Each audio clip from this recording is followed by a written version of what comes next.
Alex asked if he had seen the latest police blotter by Harry Drews. The headline said, "No foul play in a murder." How can that be? And then he called it an accidental murder. It's Harry Drews. He's been getting it wrong for as long as I can remember. Him and his old man. The particular edition of Harry's column Alex was referring to bore an oxymoron of a title. Transvestite murdered, no foul play involved, Harry wrote.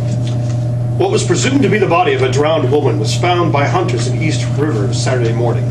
There were contusions to the head and the body was tangled in a chain caught on a log. Police spokesman Snake Collins said investigators initially suspected a homicide, but later determined the death was probably accidental. "We won't know until they do an autopsy," Lieutenant Collins said. When they found the body, and the initial assumption was that the victim had been beaten and then chained to the log, presumably to keep the body from floating. But the murder could just as well have been accidental. She might have fallen in the water, got washed into the logjam by the swift current, and got tangled up in what was most likely an anchor chain from a shipping vessel.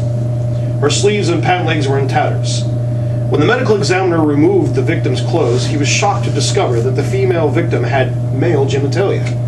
Lieutenant Collins said he went on to describe the victim's long hair and torn clothing and the spiked-heeled boots she was wearing, one underfoot and the other buried in the mud near the body. "I've heard of such things, but I've never witnessed it with my own eyes. Whatever hybrid gender he or she is, the parts were not prosthetic. They were as real and as natural as can be," the medical examiner said. He even reported her bra size was 34C. The victim has not been identified, and police are seeking any information on known transvestites that may have gone missing in the last 48 hours. I wonder if the oxymoron was a misquote by Harry, or if he and the cop were equally dumb. Well, I've learned to accept malapropisms and mangled facts from Harry, but what really gets me is the way he sensationalized the whole transgender issue. Can you imagine what the victim's parents and friends must have felt when they read that crap about the size of her boobs? Jesus. I wonder if the parents even knew that their child was transgender. Yeah, that crap about he or she and the body parts was sensationalism. If she identified as female, which she must have, then by God they should have shown her enough respect to refer to her with a feminine pronoun. And saying she wore a 34C, well, that was just salacious. Wow. I wouldn't have expected a Republican to be up on that stuff. Or to care. Oh, I'm just full of surprises. Bringing up politics opened a door she had wanted to open all night, she said. Speaking of Republicans, didn't anybody tell you that Ron Paul's no longer in the race? Yeah, I heard that, but I like to tease the Dems and other socialist sympathizers. I'd probably vote for McCain if you really want to know.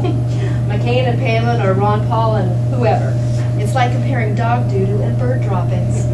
They're both catering to right-wing lunatics. The only difference is one of them believes it, and the other one is convictionless.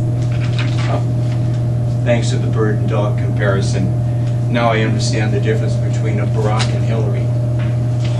They glared at each other for a full 30 seconds and then burst into laughter. A change of subject seemed in order, and a return to reminiscing about the past seemed pleasant and safe enough, Jim said. That was a great neighborhood we lived in, wasn't it? What a bunch of kids. We skip ahead a year and about 100 pages. Jim and Alex have become intimate, but there is still part of him that he keeps closely guarded. She had not yet been invited to his country home south of Wetside until now.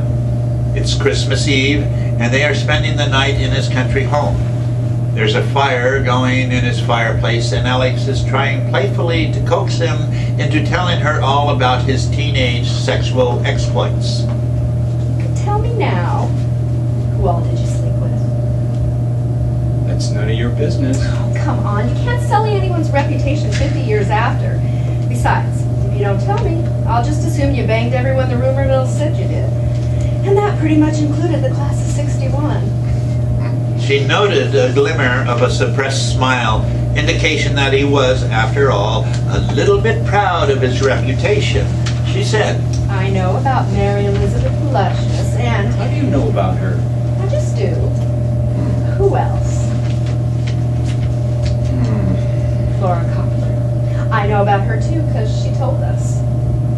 Told who? Just about everybody. In the girls' gym. She was apparently very proud of herself. Did it ever occur to you that she just might have been lying? No. Boys lied about who they slept with, girls didn't. If anything, they pretended to be virgins when they weren't.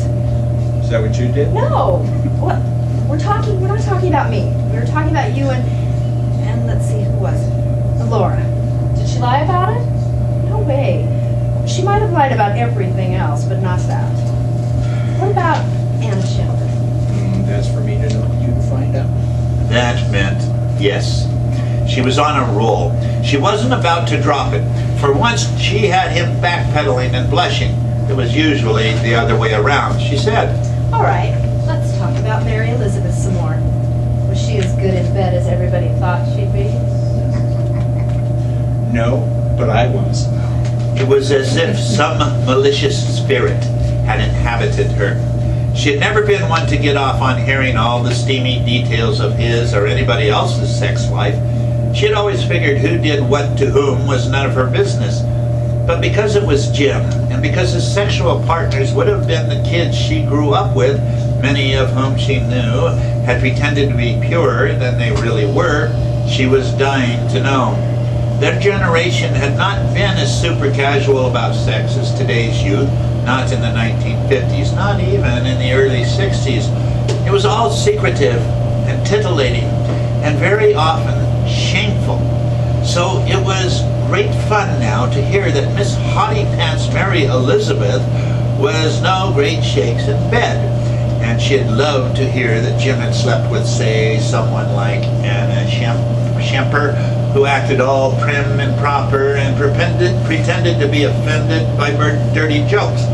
But he flat out refused to talk about it anymore, and she realized that the more she pressed the subject, the more gleeful he became. Their chatter dribbled into languorous silence. The fire settled to a single blackened log with pockets of red and a pile of glowing coals. She stretched and yawned. Ready for bed? She was sleepy, but she didn't want to leave the comfort of the hearth. He said there were night clothes in his closet that she could wear.